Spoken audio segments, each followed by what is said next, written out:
हमारा क्या है, इलेक्ट्रिक चार्ज एंड कूलम्स। देखिए इलेक्ट्रिक चार्ज जो हमारा टॉपिक है वो क्लास 12 का फर्स्ट चैप्टर है फिजिक्स में, और इसके अंदर हम लोग देखेंगे कि कोई भी चार्ज कैसे डेवलप होता है किसी भी बॉडी पे, और चार्ज डेवलप होने के बाद उन बॉडीज़ पे क्या इफेक्ट आते हैं, चार्ज की क्या प्रॉपर्टीज़ होती हैं, ये सब टॉपिक आज हम कवर करने जा रहे हैं, ठीक है ना। चलिए, इलेक्ट्रिक चार्ज क्या होता है, तो जैसा कि डेफिनेशन आप देख रहे हैं, it is an intrinsic property, हाँ, it is an intrinsic property of matter which arises due to transfer of electrons. Transfer of electrons का मतलब क्या है, जैसे कि सपोज कीजिए हमारे पास एक मेटल है, ठीक है ना, एक कॉपर का सब्सटेंस है, ठीक है। अब इस कॉपर के सब्सटेंस को हमने एक साइड से रब करना स्टार्ट किया, तो जब हम रब करेंगे तो होगा क्या, जरा सोच के देखते हैं। जब हम इसको रब कर रहे हैं तो रब करने से पहले थोड़ी बात सोचिए कि जो कॉपर का सब्सटेंस है वो किससे मिलके बना होगा। जाहिर सी बात है, आप कहोगे सर एटम से मिलके बना होगा, और अगर वो एटम से मिलके बना है बच्चे, तो एटम क्या होते हैं, atom is the smallest part of the matter which consist electron, protons and neutrons. होते हैं कि नहीं होते हैं, जहां पे प्रोटॉन और न्यूट्रॉन्स तो भाई भाई होते हैं जो एक घर के अंदर रहते हैं, और उस घर का नाम होता है न्यूक्लियस। बोलिए, इतना समझ में आ गया। अब न्यूक्लियस घर के अंदर है, प्रोटॉन और न्यूट्रॉन्स, तो वो तो कहीं जा नहीं सकते हैं, कि जा सकते हैं, लेकिन घर के बाहर कौन है, इलेक्ट्रॉन। तो अगर कुछ बाहर आंधी तूफान चलेगा, आप रब करोगे तो कुछ हलचल मचेगी, वो हलचल किसके ऊपर इफेक्ट करेगी, इलेक्ट्रॉन्स के ऊपर कि प्रोटॉन और न्यूट्रॉन के ऊपर। भाई बाहर तो इलेक्ट्रॉन है, तो जाहिर सी बात है हलचल आएगी किसके ऊपर, इलेक्ट्रॉन्स के ऊपर। जैसे ही हलचल इलेक्ट्रॉनों के ऊपर आएगी तो हो सकता है कि कुछ इलेक्ट्रॉन उस रबिंग के कारण निकल कर बाहर चले जाएं, या हो सकता है दूसरे वाले सब्सटेंस से इलेक्ट्रॉन अंदर आ जाएं। ये दो कंडीशन हो सकती है। तो कहने का मतलब है कि when we rub any two substances, then some electron transfer from one system to another, ठीक है। तो इस कंडीशन में इस कॉपर एलिमेंट से या तो इलेक्ट्रॉन का लॉस हो जाएगा, या तो क्या हो जाएगा, गेन हो जाएगा। इतनी बात समझ में आती है। अगर इलेक्ट्रॉनों का लॉस हो गया तो इसका मतलब क्या है, सोचिए। इसका मतलब हो गया कि देखिए जो एटम होता है ना, एटम, एटम को अगर हम एक्स जेड ए से रिप्रेजेंट करें तो जेड होता है एटॉमिक नंबर, मतलब जितने नंबर ऑफ प्रोटॉन्स होते हैं न्यूक्लियस के अंदर उन्हीं को बोला जाता है उसका एटॉमिक नंबर, ठीक। एक कंसेप्ट कहता है कि नंबर ऑफ प्रोटॉन्स और नंबर ऑफ इलेक्ट्रॉन्स दोनों इक्वल होते हैं किसी भी एटम में, तभी एटम न्यूट्रलाइज रह पाता है, ठीक है।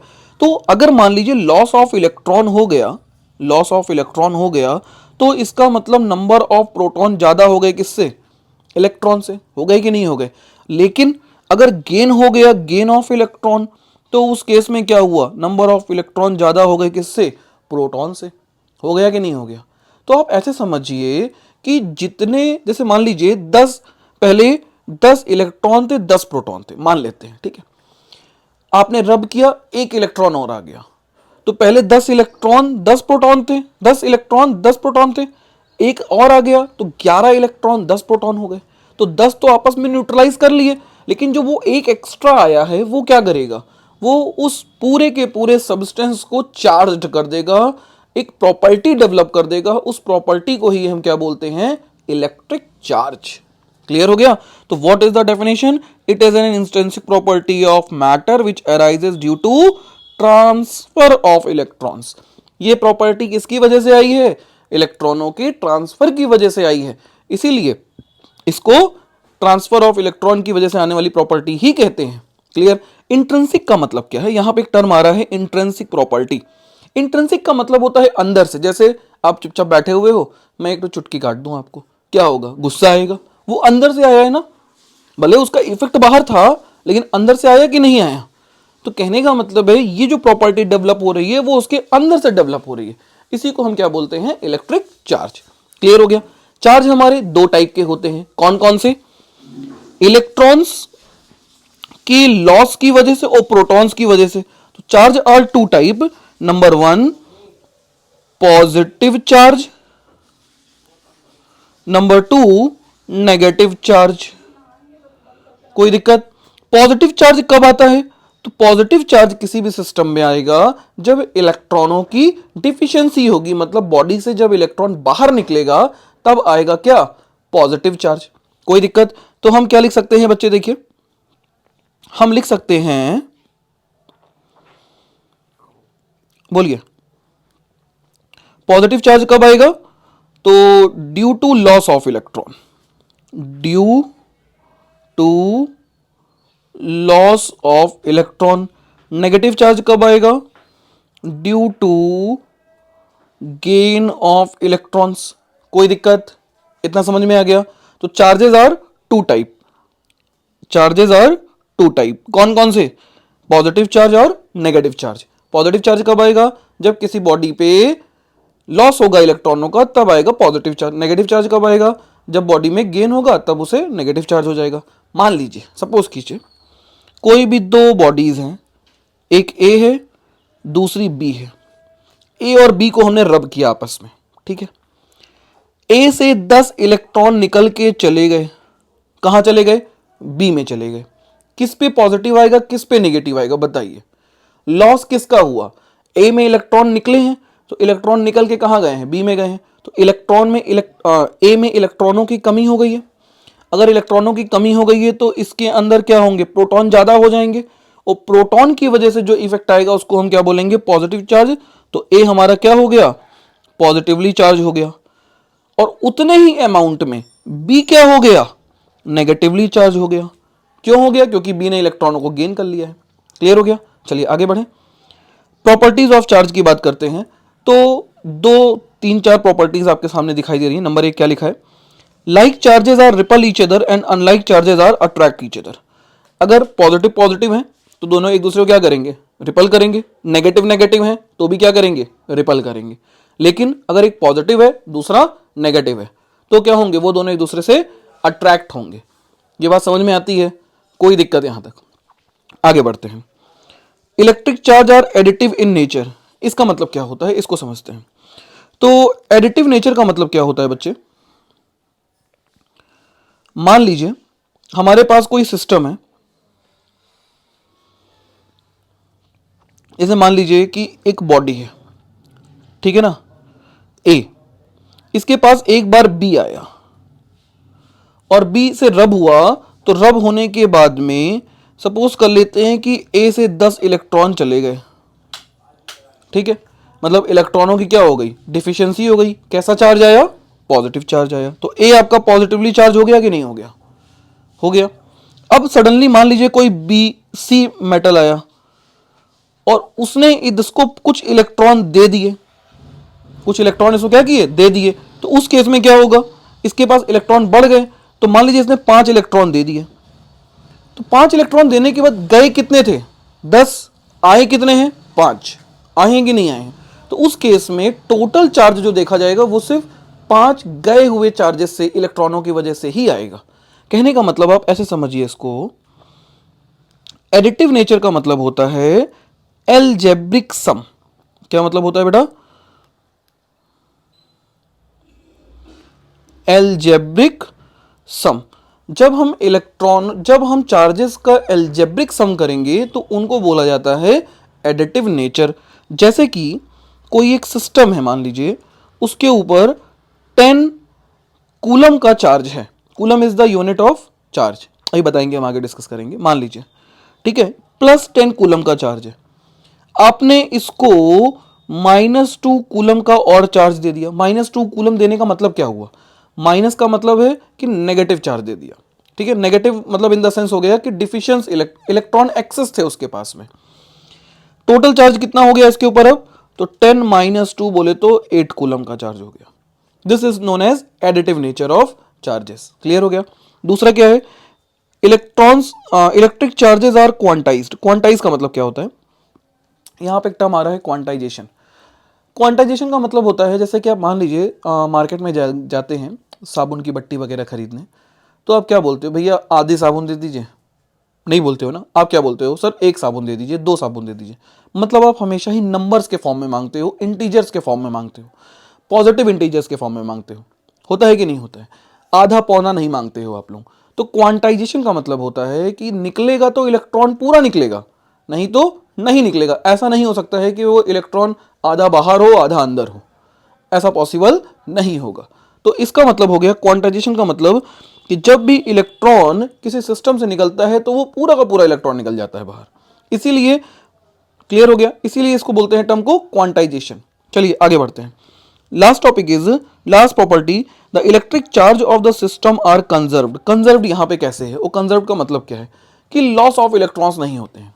कैसे नहीं होते, देखो जरा इसको समझते हैं। दो बॉडीज थी ए और बी, ठीक। ए से 10 इलेक्ट्रॉन ट्रांसफर हुए हुए ए में क्या हुई, इलेक्ट्रॉनों की डिफिशियंसी हुई, बी में इलेक्ट्रॉनों का गेन हुआ। ए में जब डिफिशियंसी हुई तो इलेक्ट्रॉन कौन सा चार्ज आया, पॉजिटिव चार्ज आया। बी पे कौन सा चार्ज आया, नेगेटिव चार्ज आया। ए में जो इलेक्ट्रॉनों की कमी हुई है, जितने इलेक्ट्रॉनों की कमी हुई है वो सबके सब कहां चले गए हैं, बी में चले गए हैं।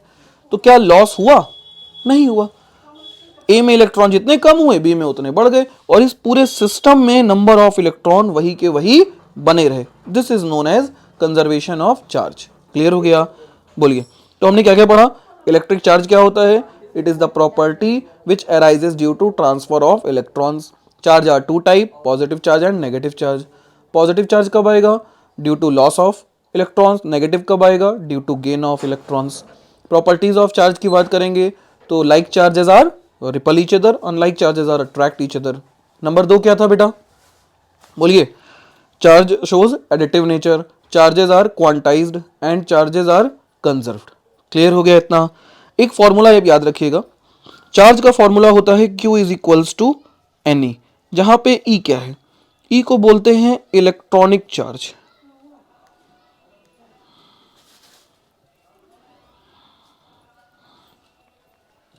जिसकी वैल्यू होती है E is equals to 1.6 into 10⁻⁻19 coulomb. N क्या होता है, N का मतलब होता है इंटीजर, और Q क्या है, Q है चार्ज। कोई दिक्कत है यहां तक। तो E क्या है, E इज इलेक्ट्रॉनिक चार्ज, इसकी वैल्यू कितनी होती है 1.6 इंटू 10⁻⁻19 कूलम। चार्ज की यूनिट क्या हो गई, तो हमारे पास एक फॉर्मूला आ गया Q equals to N E, जहां पे Q क्या है, चार्ज है, और चार्ज का मतलब हो गया यहां कितना, कूलम। तो what is the SI unit of charge, coulomb. Clear हो गया, चलिए आगे बढ़ें। एक क्वेश्चन देखते हैं इस पे। इस क्वेश्चन को करने से पहले हम थोड़े से छोटे छोटे क्वेश्चन करते हैं। मान लीजिए एक बॉडी है ए, इसमें से कोई कह रहा है कि 10 इलेक्ट्रॉन बाहर निकल गए। अब बताइए अगर 10 इलेक्ट्रॉन बाहर निकल गए तो इसका मतलब इस पर कुछ चार्ज आएगा। क्या आप उस चार्ज को कैलकुलेट कर सकते हैं, बिल्कुल कर सकते हैं। कैसे करेंगे, हमने अभी भी पढ़ा Q इक्वल्स टू क्या होता है, एन होता है। तो Q इक्वल टू एन क्या है, number of transfer electrons. N क्या है बच्चे, एन होता है यहां पे नंबर ऑफ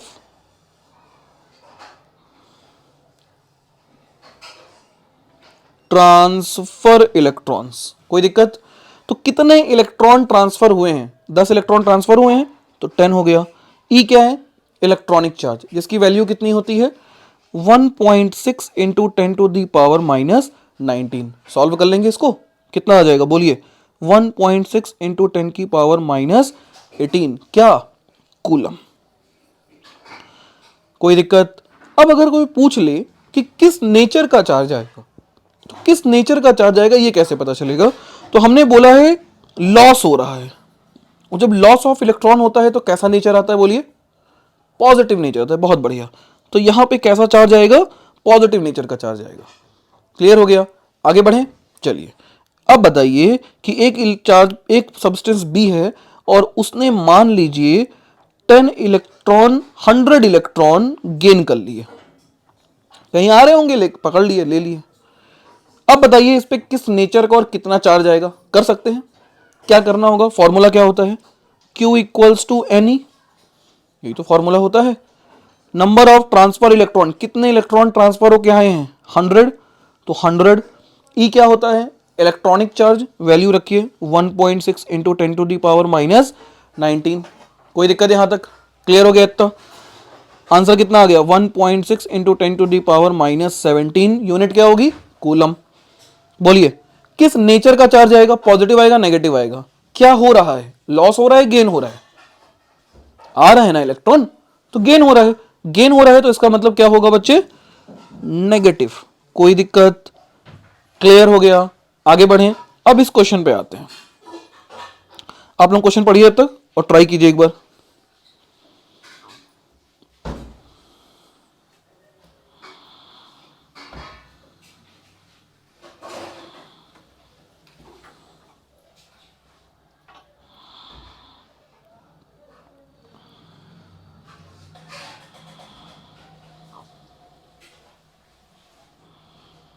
चलिए स्टार्ट किया जाए। क्वेश्चन क्या लिखा हुआ है? A polythene piece rub with wool is found to have a negative charge. तो आपको यहां पे Q इक्वल टू दे दिया है already negative charge 3 into 10⁻⁻7 coulomb. ठीक है ना? नेगेटिव चार्ज आने का मतलब क्या है कि इलेक्ट्रॉन गेन हुए हैं कि लॉस हुए हैं? बताइए। गेन हुए हैं, बहुत बढ़िया। तो नेगेटिव चार्ज हमको बताता है गेन ऑफ इलेक्ट्रॉन्स। ठीक है। Estimate the number of electron transfer from wool. Transfer from wool मतलब नंबर ऑफ इलेक्ट्रॉन्स निकालने हैं, और number of transfer of electron हम किससे रिप्रेजेंट किए थे? स्मॉल एन से रिप्रेजेंट किए थे। तो फॉर्मूला क्या होता है? Q equals to N E. होता है कि नहीं होता है? बोलिए। तो यहां पे कितना आ जाएगा? Q आपका दिया हुआ है, आपको n निकालना है, तो n का फॉर्मूला बना लीजिए। n इक्वल टू हो जाएगा Q बाई ई। Q कितना है बच्चे? Q है आपका 3 इंटू 10⁻⁻7 और E कितना है? 1.6 इंटू 10⁻⁻19। कोई दिक्कत? क्या करेंगे? n इक्वल्स टू पॉइंट हटाएंगे, जीरो बढ़ाएंगे, तो ऊपर आ गया 30/16 इंटू 10 माइनस ऊपर जाएगी। तो जब पावरें ऊपर जाती हैं तो साइन चेंज हो जाता है। कितना हो जाएगा? +19। +19 में 7 गई। बोलो कितना लिखें? हाँ, 19 में से 7 गई 12। कोई दिक्कत? काट डालो, कितना आ जाएगा? 2 से काटिए 15, 8, 8 1 जा 8, 1 पॉइंट। बोलिए क्या लिखा है? 5। कितना बचा? 7। 8 45, 8 48, 8 56, 8 28 64, 8 8 जा into 10⁻12। This is the number of transfer electrons. Clear हो गया? आगे बढ़े। चलिए अगला क्वेश्चन पढ़िए। ये एनसीईआरटी का एग्जांपल है। कैसे होगा? If 10⁹ electrons move out of a body to another body every second, मतलब हर एक सेकेंड में 10⁹ इलेक्ट्रॉन ट्रांसफर हो रहे हैं एक बॉडी से दूसरी बॉडी में। ठीक है। How much time it required to get a total charge of 1 coulomb. तो पहले तो ये सोचिए कि how much electron required to generate 1 coulomb charge. कितने इलेक्ट्रॉन ट्रांसफर करने पड़ेंगे जिससे 1 कूलम चार्ज जनरेट होगा? सवाल पहले ये है हमारा। तो 1 कूलम चार्ज के लिए कितना होगा? Q इक्वल्स टू फॉर्मूला लगेगा Ne लगेगा। हमने इसको कितना चार्ज दे दिया? 1 कूलम। E की वैल्यू फिक्स है कितनी? 1.6 इंटू 10⁻⁻19। किसकी वैल्यू नहीं पता है? N की वैल्यू नहीं पता है। N की वैल्यू के लिए फॉर्मूला क्या बन जाएगा? N equals to Q by e. समझ में आ रहा है? आगे बढ़े। N इक्वल्स टू कितना आ जाएगा? Q कितना दिया है? 1। E कितना है? 1.6 इंटू 10⁻⁻19। इसको सॉल्व करेंगे बच्चे, ये आ जाता है 6.25 इंटू 10⁻18। कोई दिक्कत? 18 नहीं आएगा?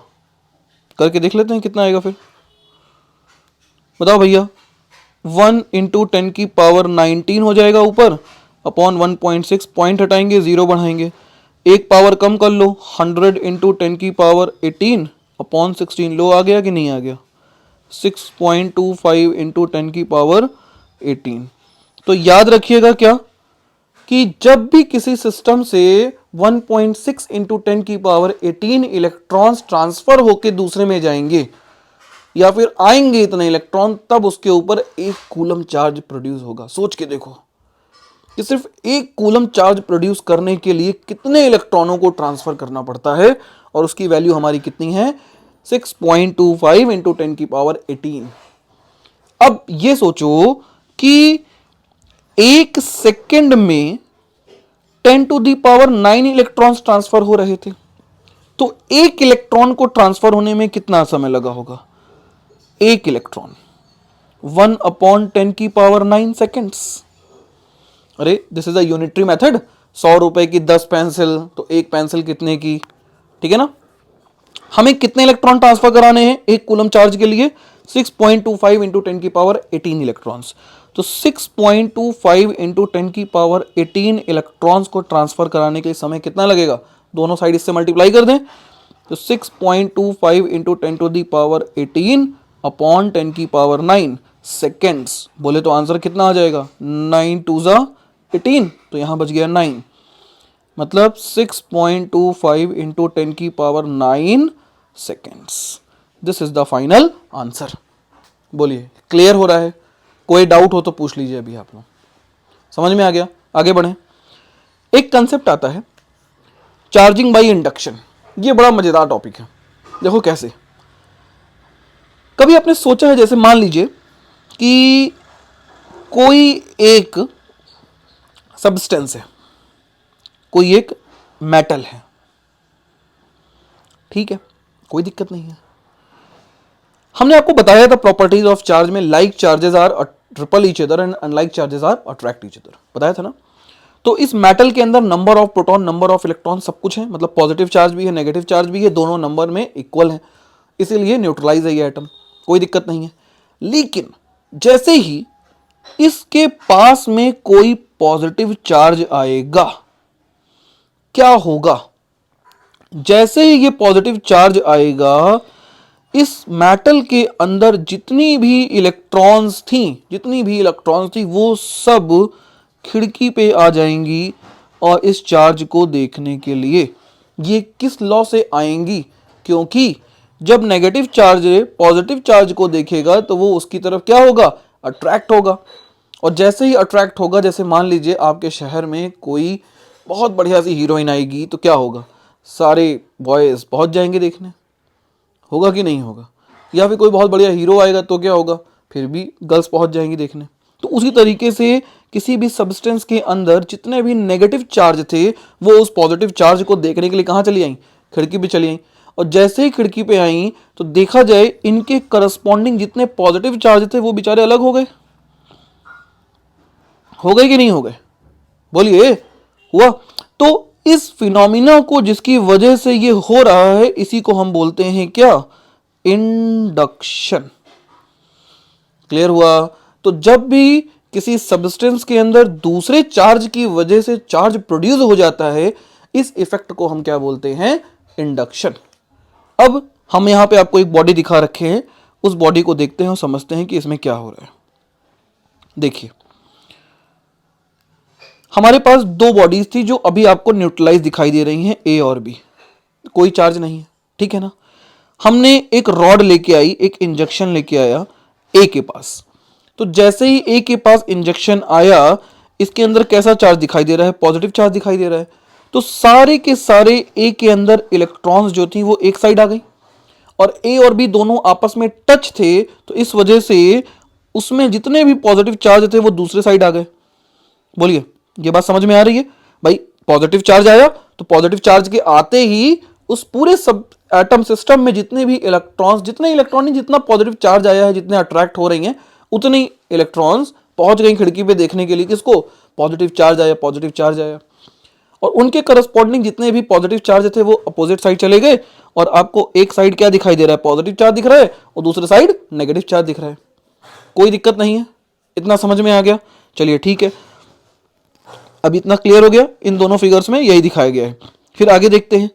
अब हमने इसको रिमूव कर दिया, मतलब इस रॉड को हटा दिया। इस रॉड को हटाया तो क्या होगा जरा सोचो। अब एक पर नेगेटिव चार्ज है और दूसरे पर क्या है? पॉजिटिव चार्ज है। यही तो है ना, एक ब्लॉक पे नेगेटिव चार्ज है, दूसरे पे पॉजिटिव चार्ज इकट्ठा है, और सडनली उन दोनों को हमने क्या कर दिया? अलग कर दिया। अब जैसे ही अलग करेंगे तो अलग करने से पहले क्या होगा, जब ये चार्ज हट जाएगा तो ये वापस एक दूसरे की तरफ जाने की कोशिश करेंगी। लेकिन ध्यान से देखो, अब हमने इन दोनों को अलग कर दिया है। पहले ये दोनों ज्वाइंट हैं, अब ज्वाइंट नहीं है, तो ये जा नहीं पाएंगे। भाई अट्रैक्शन की वजह से चले तो आए एक ही तरफ, जहां चार्ज था, पॉजिटिव था जहां, वहां चले तो आए सब, लेकिन अब वो वापस जाने की कोशिश कर रहे हैं, तो ऐसा पॉसिबल नहीं हो पाएगा। और अब हमने जैसे दोनों को अलग किया तो ए पे हमारे कौन सा चार्ज आ गया, नेगेटिव आ गया, और बी पे हमारा कौन सा चार्ज आ गया, पॉजिटिव आ गया। यहां पे एक चीज समझने वाली बात यह है कि क्या कंजर्वेशन लॉ फॉलो हो रहा है? बिल्कुल फॉलो हो रहा है। कैसे फॉलो हो रहा है? जितना चार्ज ए में नेगेटिव आएगा उतना ही चार्ज बी में पॉजिटिव आएगा। ठीक है, आगे बढ़ा जाए। चलिए नेक्स्ट टॉपिक देखते हैं। Speed of effect of speed on electric charge and mass. ये एक कंसेप्ट आता है, बहुत रेयरली कंपटीशन एग्जाम्स में आता है। नीट और जेई के जो बच्चे प्रिपरेशन कर रहे हैं उनके लिए ये कंसेप्ट फायदेमंद है।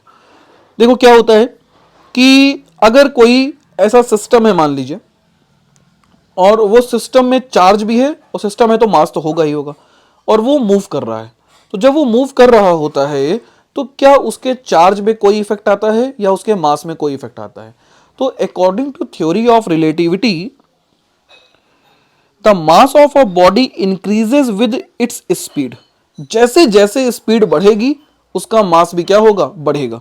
और मास का फॉर्मूला क्या होता है, m is equals to M not under root 1 minus V square upon, जहां m नॉट क्या है, rest mass, v not v क्या है, वेलोसिटी, जिस वेलोसिटी से मूव कर रही है, और c क्या है, स्पीड ऑफ लाइट।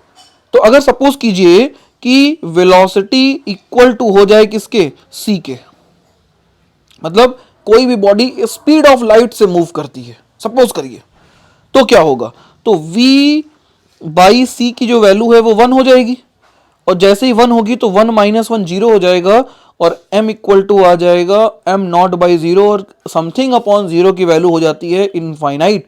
तो इसका मतलब हुआ कि कोई भी बॉडी अगर लाइट की स्पीड से मूव करती है तो उसका मास इतना ज्यादा हो जाएगा, इतना ज्यादा हो जाएगा कि हम उसको सोच भी नहीं सकते, इनफाइनाइट हो जाएगा, आप मेजर ही नहीं कर सकते उसका मास। अगर कोई बॉडी लाइट की स्पीड से चलना शुरू कर दे तो according to theory of relativity उसका मास इनफाइनाइट हो जाता है, उसको फिर हम मेजर नहीं कर सकते। क्लियर हो गया?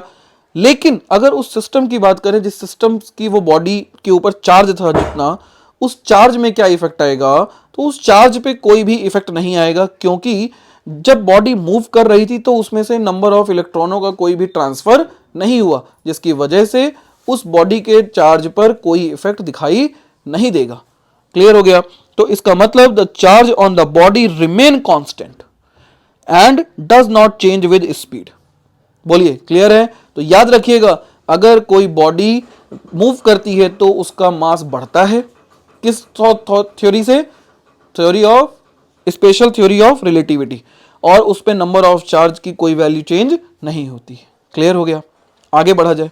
बच्चे देखिए, आपको कंटिन्यूटी बनानी पड़ेगी पढ़ाई के लिए। अगर आप कॉन्टिन्यूअस नहीं रहेंगे पढ़ाई को लेके तो आपको आगे चल के दिक्कत हो जाएगी। आप अपने सीनियर से पूछिए, इस समय जो बच्चे 12th का पेपर दे चुके हैं उनके सामने एक बहुत बड़ी समस्या आ गई है, क्या कि अब वो किस फील्ड में जाएं। तो बच्चे ये डिसाइड जो आपको आगे 12th के बाद करना है उसको आप अभी से करिए, और 12th में उस हिसाब से मेहनत कीजिए, फोकस कीजिए पढ़ाई को लेके, ताकि जब आप 12th के बाद किसी भी इंस्टीट्यूट में 12th के बाद कोई भी पेपर दीजिए तो उसमें आपका नंबर है और आपका कोई ना कोई इंस्टीट्यूट सिलेक्शन हो जाए। आपके पास 12th के बाद कोई सीट होनी चाहिए, आप खाली नहीं घूमिए, आपका साल बेकार ना जाए प्रिपरेशन में। प्रिपरेशन यही करनी है, जो मैं कंटेंट दे रहा हूं आपको वही कंटेंट आपको 12th के बाद भी पढ़ना पड़ेगा अगर आपको नीट और जेई की प्रिपरेशन करनी है। तो अभी से क्यों नहीं यार, बाद में क्यों, अपना एक साल क्यों बर्बाद करना है? दुनिया इतनी तेज आगे बढ़ रही है, आप अपना समय बर्बाद कर रहे हो। तो बच्चे ऐसे पढ़ाई नहीं होगी। आपको अगर मेहनत करनी है, आपको जीवन में कुछ बनना है तो मेहनत करनी ही पड़ेगी। लाइफ में आगे बढ़ने के लिए मेहनत करनी ही पड़ेगी और कोई ऑप्शन नहीं है। क्लियर हो गया? जिन बच्चों के घर में व्यापार हैं अगर, तो वो बच्चे तो चलिए छोड़ दीजिए, लेकिन आपको अगर आगे बढ़ना है तो मेहनत करिए। चलिए अच्छा, अगला टॉपिक स्टार्ट करते हैं। टॉपिक का नाम क्या है? Coulomb's law. Coulomb's law NEET, JEE हर जगह इंपॉर्टेंट है और ये बहुत बढ़िया कंसेप्ट है। पूरा जो फर्स्ट यूनिट है वो पूरी की पूरी कूलम्स लॉ से ही चलेगी, तो इसको बहुत ढंग से पढ़िएगा आप, ठीक है। चलिए आगे बढ़ते हैं। Coulomb's law of electric charge, देखो क्या होता है। कूलम्स लॉ कहता है कि अगर कोई दो चार्ज पार्टिकल हैं, अब चार्ज कैसे आता है सब पता है आपको, इलेक्ट्रॉनों के ट्रांसफर से आते हैं। Q इक्वल टू एन ही होता है, जहां एन नंबर ऑफ इलेक्ट्रॉन्स होते हैं, E इलेक्ट्रॉनिक चार्ज होती है जिसकी वैल्यू 1.6 इंटू 10 की पावर माइनस 19 कूलम होती है, ठीक। तो कोई दो कहीं से आए हैं चार्ज होके, मुंह काला करा कहीं से आए, एक पे चार्ज है Q1 और दूसरे पे चार्ज है Q2, ठीक है। और ये दोनों एक दूसरे से r डिस्टेंस पे हैं। इतना समझ में आ रहा है। तो कूलम्स लॉ क्या कहता है, कूलम्स लॉ दो बातें कहता है। नंबर एक, अगर ये दोनों चार्ज है तो इन दोनों के बीच फोर्स लगेगा। फोर्स का मतलब ये जरूरी नहीं कि अट्रैक्शन हो, रिपल्शन भी हो सकता है, या रिपल्शन ही हो अट्रैक्शन भी हो सकता है। फोर्स लगेगा मतलब या तो अट्रैक्ट करेंगे या तो रिपल करेंगे, ठीक। तो कैसे वो फोर्स लगेगा वो देखना है। तो कूलम्स लॉ कहते हैं कि अगर कोई दो चार्ज पार्टिकल हैं, वो एक दूसरे से r डिस्टेंस पे रखे हैं, तो उनके बीच लगने वाला फोर्स डायरेक्टली प्रोपोर्शनल होगा उन दोनों के मल्टीप्लिकेशन के। ये पहला स्टेटमेंट है उनका। दूसरा स्टेटमेंट क्या है कूलम्स लॉ का, कि it is a type of non contact force. ये जरूरी नहीं है जब कॉन्टैक्ट में आएंगे तभी लगेंगे, ये तब भी लग सकते हैं जब ये कॉन्टैक्ट में नहीं है, ठीक है। दूर दूर रखे हैं तब भी ये एक दूसरे पे फोर्स अप्लाई कर सकते हैं। This is a type of non contact force and non contact forces are always inversely proportional to the square of distance, like gravitational force. Gravitational force जो आपने पढ़ा है उसके अंदर आपने देखा था कि अगर दो मासेस हैं तो उनके बीच डिस्टेंस की जरूरत तो नहीं है। ये जैसे पेन है, अगर इसको हम छोड़ेंगे तो अपने आप डाउनवर्ड जाएगी। ऐसा तो है नहीं कि ग्रेविटी से जब तक टच नहीं कराएंगे तब तक नीचे नहीं जाएगी, भाई अपने आप जाएगी ना, नॉन कॉन्टैक्ट फोर्स है। तो उसी तरीके से कूलम्स लॉ में दो चार्जेस के बीच जो फोर्स लगता है वो भी क्या है, एक तरह का नॉन कॉन्टैक्ट फोर्स है। तो उस केस में it is always inversely proportional to the square of distance. Clear हो गया। तो इन दोनों को जब हम कंबाइन करेंगे, this is equation 1, this is equation 2, from equation 1 and 2 हमें क्या मिल जाएगा, F is directly proportional to Q1 Q2 by are square मिल जाएगा। इतिहास गवाह है जब जब प्रोपोर्शनैलिटी हटा है दो चीजें आई हैं, एक इक्वल और दूसरा constant, Q1 Q2 upon R square. इसको बोलते हैं प्रोपोर्शनैलिटी कांस्टेंट, जिसकी वैल्यू होती है 9 इंटू 10 टू दी पावर 9। अच्छा निकाल क्या रहे हो, फोर्स निकाल रहे हैं। फोर्स निकाल रहे हैं तो फोर्स की यूनिट क्या होगी, न्यूटन। कोई दिक्कत यहां तक, क्लियर हो गया इतना। चलिए के जो है उस के की एक और फॉर्मूला होता है, तो के इक्वल्स टू होता है 1/4 पाई अपसाइलन नॉट। एक टर्म आ रहा है आपके सामने अपसाइलन नॉट, ये क्या होता है देखिए। अपसाइलन नॉट जो होता है बच्चे उसको बोलते हैं प्रिमिटिविटी ऑफ फ्री स्पेस। इसकी वैल्यू होती है, अपसाइलन नॉट की वैल्यू होती है 8.85 into 10 to the power minus 12। कोई दिक्कत। तो यहां से हमारा फाइनल फॉर्मूला आ जाएगा F equals to 1/4 pi epsilon not Q1 Q2 upon R square. कोई समस्या किसी को, इतना समझ में आ गया पक्का। आगे बढ़ते हैं। Find the dimension formula of permittivity of free space. 2013 2015 16 17 2013 में जेई में पूछा गया क्वेश्चन है ये। 2015 16 18 नीट में पूछा गया क्वेश्चन है और ये आगे भी आता रहेगा। तो इसको आपके होम एग्जाम में खासकर ये क्वेश्चन बहुत ज़्यादा पूछा जाता है, प्रिमिटिविटी की डायमेंशन फॉर्मूला क्या होगा। तो डायमेंशन फॉर्मूला का लेक्चर आपको मिल जाएगा हमारे 11th के सेक्शन में, ठीक है ना। चलिए देखते हैं डायमेंशन फॉर्मूला कितना आएगा इस क्वेश्चन का। तो सबसे पहले तो फॉर्मूला लिख लेते हैं, F इक्वल टू आता है 1/4 pi epsilon not Q1 Q2 by are square. आता है, इतना समझ में आ रहा है, ठीक है। अपन लोगों को डायमेंशन निकालना है अपसाइलन नॉट का। तो फॉर्मूला बन गया epsilon not equals to 1/4 pi Q1 Q2 upon F r²। बन गया कि नहीं बन गया, बोलिए। ठीक है, Q क्या है? चार्ज। चार्ज का डायमेंशन क्या होता है? तो चार्ज का डायमेंशन होता है AT। कैसे आया? Q इक्वल टू एक फॉर्मूला होता है IT। हाई स्कूल याद कीजिए, class 10th। I is equals to Q/T, the rate of flow of charge is known as current. याद आया? तो Q equal to IT, I हो गया एम्पियर, A, T हो गया टाइम, T तो AT। R डिस्टेंस है, डायमेंशन होती है L, और F है फोर्स, डायमेंशन होती है MLT-2। सब रख दीजिए एक साथ, और दिस इज कांस्टेंट, डायमेंशनलेस। तो कितना आ गया? 80 into 80 upon MLT-2 into L square है तो L2। कोई दिक्कत? कुछ कटेगा क्या? पहले तो M ऊपर जाएगा तो M-1 हो जाएगा। L और L2 मिलके क्या बन गया? L-3। T ऊपर क्या है? A और A मिलके T क्या होगा? T ऊपर जाके प्लस हो जाएगा, और T और T T2, तो टोटल कितना हो गया? T की पावर 4 और A2। तो what is the dimension formula of permittivity of free space? Epsilon naught, this is M-1 L-3 T4 A2। Clear हो गया? कोई दिक्कत? चलिए आगे बढ़ते हैं। Next topic is effect of medium on Coulomb's law. जरा सोच के देखो कि दो चार्ज पार्टिकल थे और उनको हमने, वो दोनों एक दूसरे को अट्रैक्ट कर रहे थे। ठीक है, मान लीजिए क्लास में बैठे हैं आप लोग मस्त, ठीक है, बगल वाली को देख रहे हैं, या आप बगल वाली बैठी हैं, बगल वाली को देख रही हैं, तो क्या होगा? अट्रैक्शन होगा। या हो सकता है दो दोस्त बैठे हो बगल बगल, रिपल्शन हो रहा है। अट्रैक्शन भी हो सकता है, आजकल सब कुछ पॉसिबल हो गया है, बट हम नेचर जो बनाया है उसकी बात करते हैं, तो रिपल्शन हो रहा है। तो ये जो अट्रैक्शन और रिपल्शन है, क्या ये मीडियम से इफेक्ट होता है?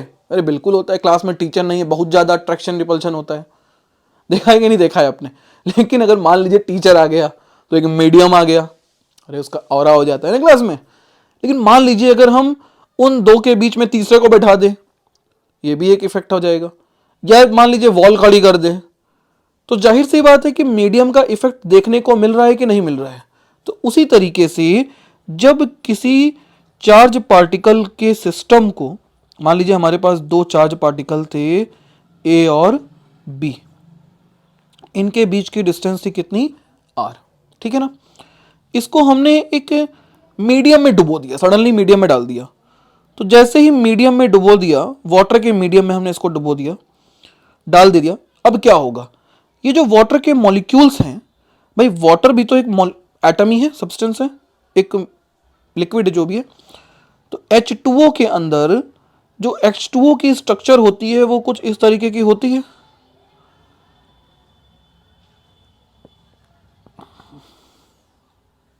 इसके सरफेस पे इलेक्ट्रॉन्स होते हैं, एक एक बॉन्ड बन जाता है। तो अगर एक पॉजिटिव चार्ज था और एक नेगेटिव चार्ज था, तो क्या होगा?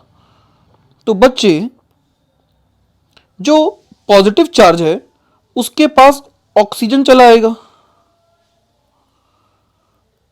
उसको घेर लेगा, ऑक्सीजन ने उसको घेर लिया। और जो नेगेटिव चार्ज है उसके पास H चला आएगा। आएगा कि नहीं आएगा?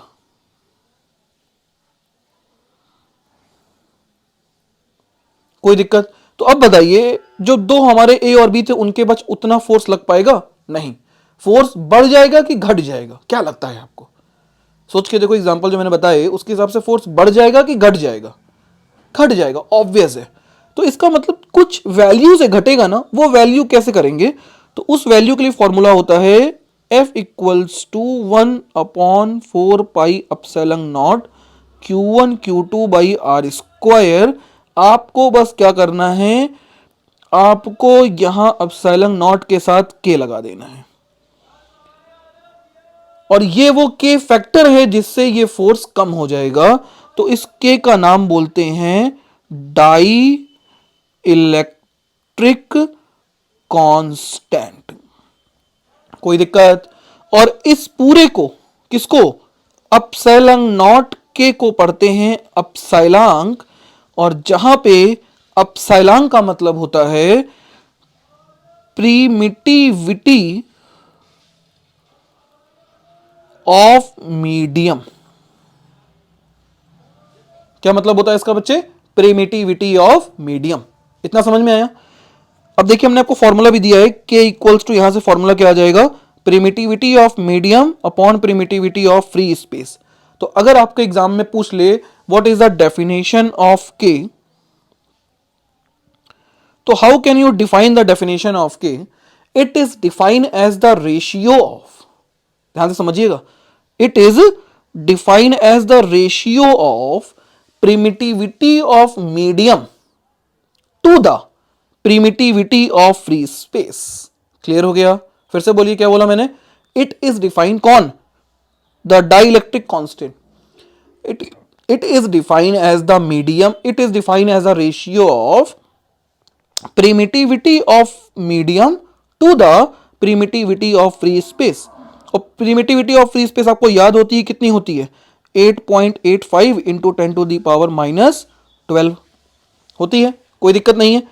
एक और बात थोड़ी सी जान लीजिए कि जो के होता है,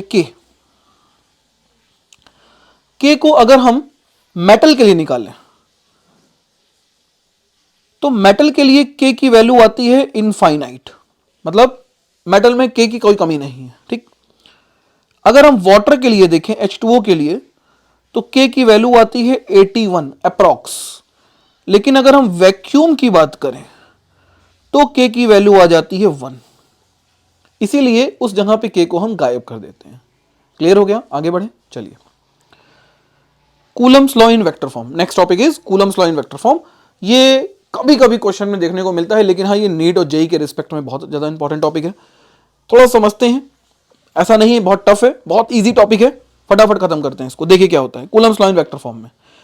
कुछ खास नहीं है, बस उसी की डायरेक्शन और थोड़ा सा वेक्टर लगा देना है, क्योंकि हमें पता है कूलम्स लॉ में फोर्स को कैलकुलेट करते हैं और force is a vector quantity, इसलिए हमें Coulomb's law in vector form पढ़ना पड़ रहा है, और कोई वजह नहीं है इसकी। देखो, मान लेते हैं दो चार्ज पार्टिकल है हमारे पास। एक हमारे पास क्या है? Q1 है और दूसरा Q2 है। ठीक है ना? इसकी कुछ पोजीशन है ओरिजिन से, सपोज कर लीजिए this is vector R1 position vector and this is position vector R2। जिनको वेक्टर पढ़ना होगा कमेंट कीजिएगा, मैं वेक्टर का पूरा एक वीडियो बना के डाल दूंगा। तो इन दोनों के बीच एक पोजीशन वेक्टर हो गया, वेक्टर R। हो गया कि नहीं हो गया? इस पोजीशन वेक्टर R को हम कैलकुलेट कर सकते हैं, तो वेक्टर R इक्वल्स टू हो गया R2 माइनस R1। हो गया? हमें पता है कूलम्स लॉ होता क्या है, तो फोर्स बिटवीन बोथ चार्जेस, बोलिए कितना आएगा? F equals to K Q1 Q2 by R square आना चाहिए। लेकिन जब हम वेक्टर फॉर्म की बात करेंगे, इन वेक्टर फॉर्म, तब ये फोर्स F इक्वल्स टू हो जाता है बच्चे के Q1 Q2 upon R square into R cap.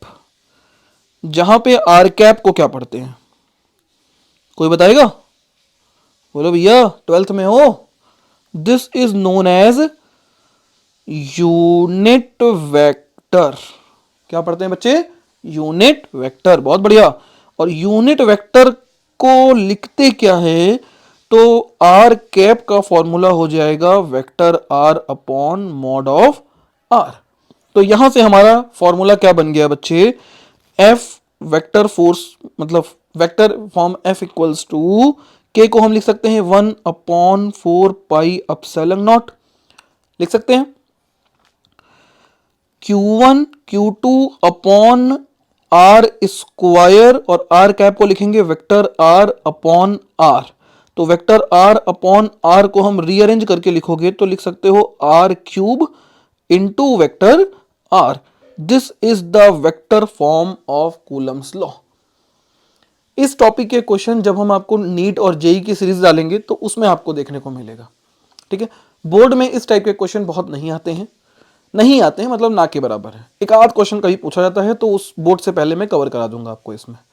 Clear हो गया? कोई डाउट है यहां तक? तो वेक्टर फॉर्म का कूलम्स लॉ का मतलब क्या है कि vector F equals to 1/4 pi epsilon not q1 q2 upon r cube into vector r। ये वेक्टर फॉर्म में है जहां वेक्टर r की वैल्यू कितनी हो जाएगी, तो r इक्वल्स टू हो जाएगा position vector r2 minus position vector r1। Clear है? चलिए, इतना टॉपिक समझ में आ गया। तो कूलम्स लॉ इतना ही है सिलेबस में। अब हम इसके बाद कूलम्स लॉ के कुछ एनसीईआरटी के क्वेश्चंस और कुछ वो क्वेश्चन जो आपके होम एग्जाम में देखने को मिलते हैं या नीट के पेपर में देखने को मिलते हैं, उनकी बात करेंगे हम। चलिए, सबसे पहले तो हम एनसीईआरटी के क्वेश्चंस को उठा लेते हैं फटाफट, क्योंकि एनसीईआरटी बहुत जरूरी है और हम अपनी क्लासेस में एनसीईआरटी को लेके चलेंगे साल, ठीक है, साथ में। पहला क्या क्वेश्चन पूछा है, what is the force. Force निकालना है। फोर्स निकालने के लिए किसका इस्तेमाल करेंगे? कूलम्स लॉ का इस्तेमाल करेंगे। चलो भाई, two small sphere charges of having इतना एंड इतना कूलम। बहुत सिंपल है, दो पार्टिकल दिए हुए हैं, एक पे 2 × 10⁻⁻7 कूलम का चार्ज है और दूसरा 30 सेंटीमीटर अपार्ट है। कितना फोर्स चार्ज दिया है? 3 × 10⁻⁻7 का। बोलो फॉर्मूला क्या होता है? F equals to K Q1 Q2 by are square, यही फॉर्मूला होता है। बताइए, F इक्वल टू के की वैल्यू, अरे याद नहीं है? लिख लिया करो, इसीलिए कहता हूं वीडियो देखते चलो, लिखते चलो साथ में। 9 × 10⁻9, बेटा जिसने लिखा है बहुत बढ़िया। Q1 कितना दिया है? 2 × 10⁻7। Q2 कितना दिया है? 3 × 10⁻7 अपॉन 30 सेंटीमीटर है। मीटर में बदलिए पहले, तो क्या हो जाएगा? 30 × 10⁻2 मीटर में बदल गया का होल स्क्वायर, क्योंकि आर स्क्वायर होता है।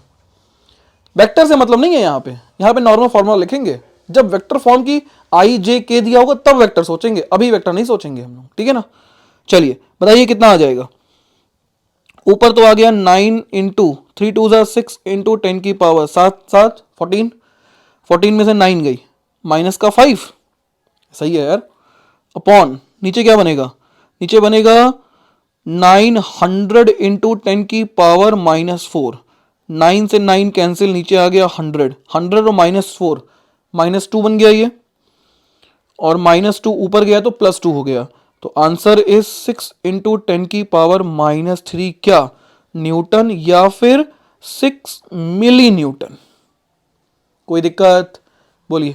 अच्छा, एक टॉपिक कंसर्न दिमाग में आया है अभी, क्या कोई बता सकता है एनएम, एनएम और एमएन के फुल फॉर्म? बोलिए।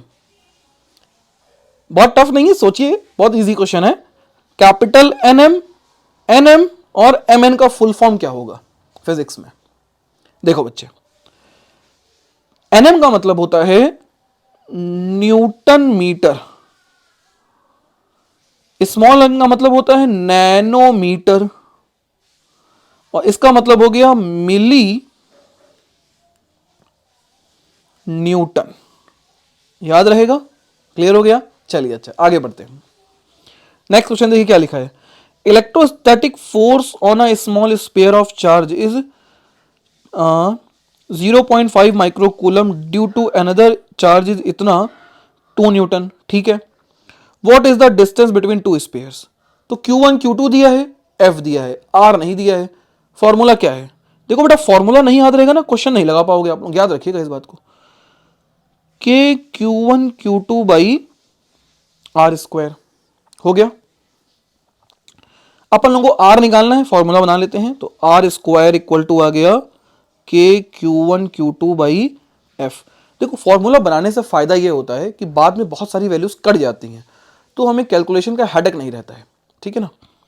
तो यहां से बच्चे R का फॉर्मूला आ गया under root K Q1 Q2 by F. Now R equals to under root K की वैल्यू रखो 9 × 10⁻9। Q1 कितना दिया है? 0.4। यहां पे एक टर्म है माइक्रोकूलम, और माइक्रोकूलम को लिखते हैं 1 माइक्रोकूलम इक्वल टू होता है 10⁻⁻6 कूलम, ठीक है। 1 नैनोकूलम इक्वल टू होता है 10⁻⁻9 कूलम, एंड 1 पिकोकूलम इक्वल टू होगा 10⁻12 कूलम। हो सकता है इनमें से कोई एक पेपर में आ जाए, तो दिमाग रखिएगा, ठीक है। क्वेश्चन में इस फॉर्म में भी आ सकता है।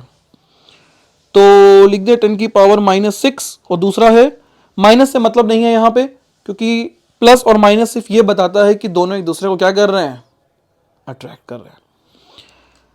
0.8 इंटू 10⁻⁻⁶ अपॉन फोर्स कितना लग रहा है भैया, 0.2, पॉइंट से पॉइंट हटा, 2 2 ज़ा 4, कोई दिक्कत।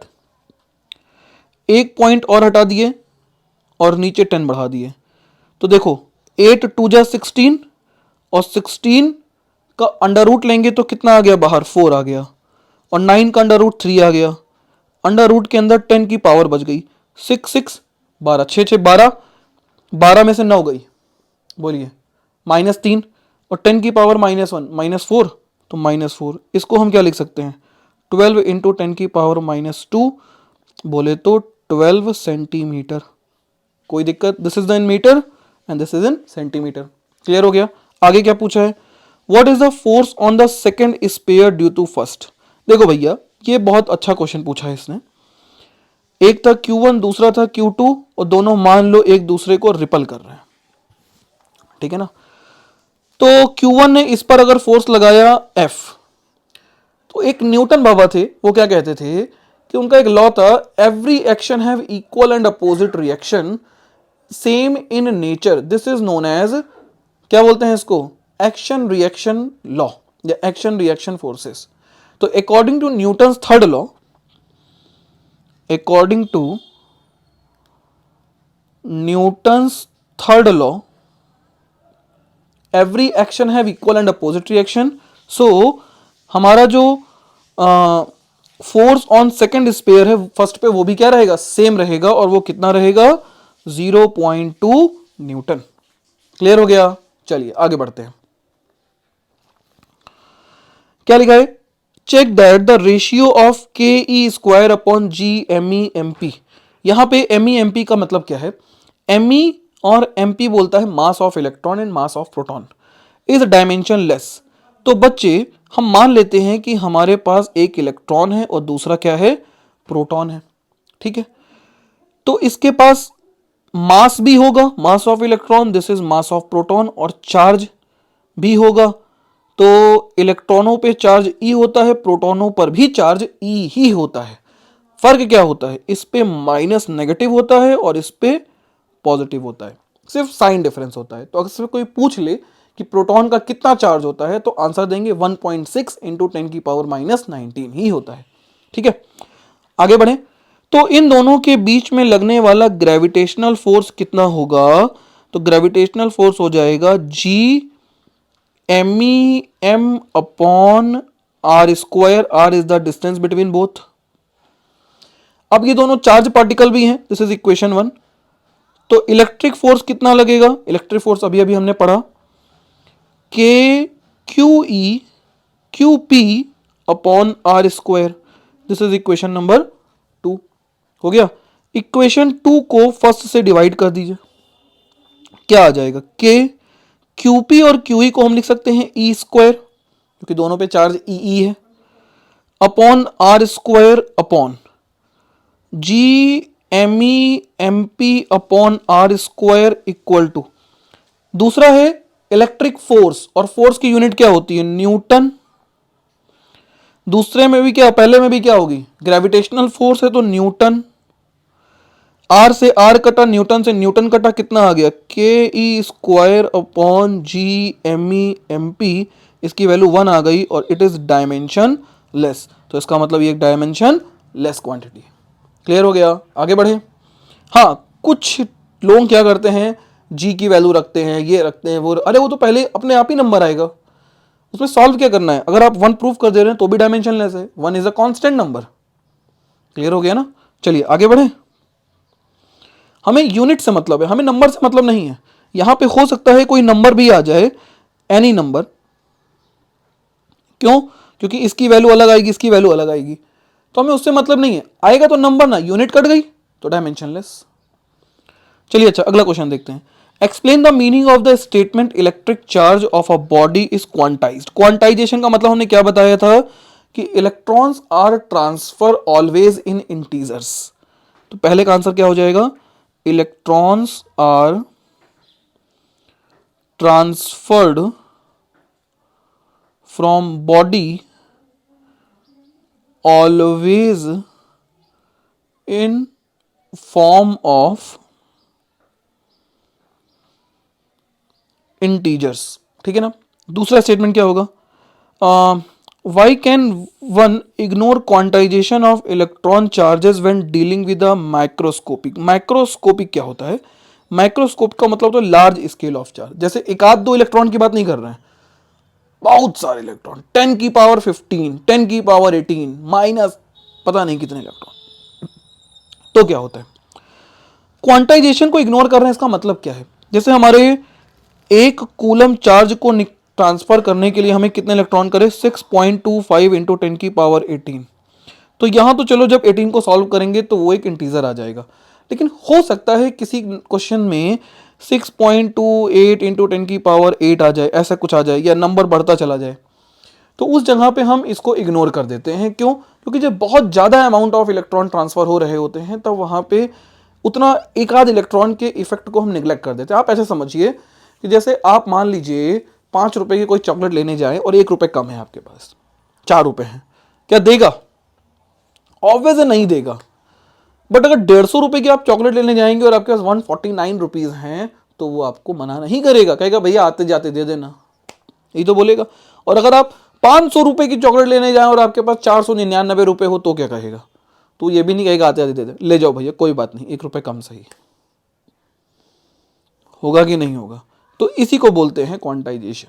ठीक, आगे बढ़े, चलिए नेक्स्ट क्या है, when a glass rod is रब विद अ सिल्क क्लॉथ। ठीक है, चार्जेस अपेयर ऑन बोथ, जाहिर सी बात है क्योंकि एक से इलेक्ट्रॉन ट्रांसफर हो रहे हैं दूसरे में जा रहे हैं, तो एक पे पॉजिटिव आएगा दूसरे पे नेगेटिव आएगा।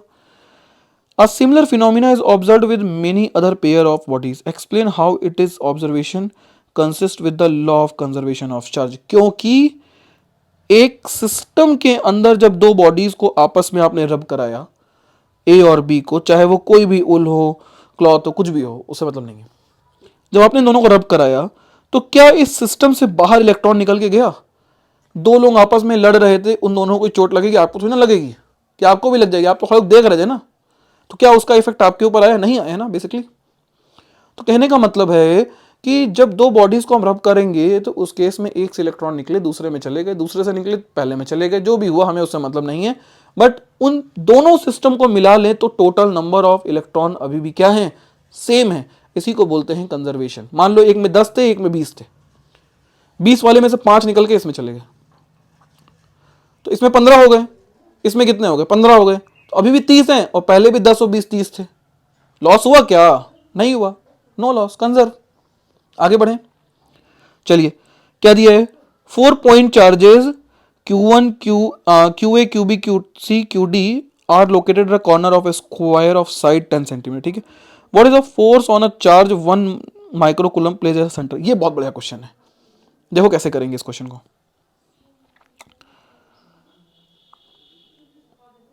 ठीक है ना, ये हो गया। हम अब सारे चार्जेस को लोकेट कर देते हैं। This is A B C and D. A पे चार्ज कितना है, 2 microcoulomb, -5 microcoulomb and 2 microcoulomb and -5 microcoulomb.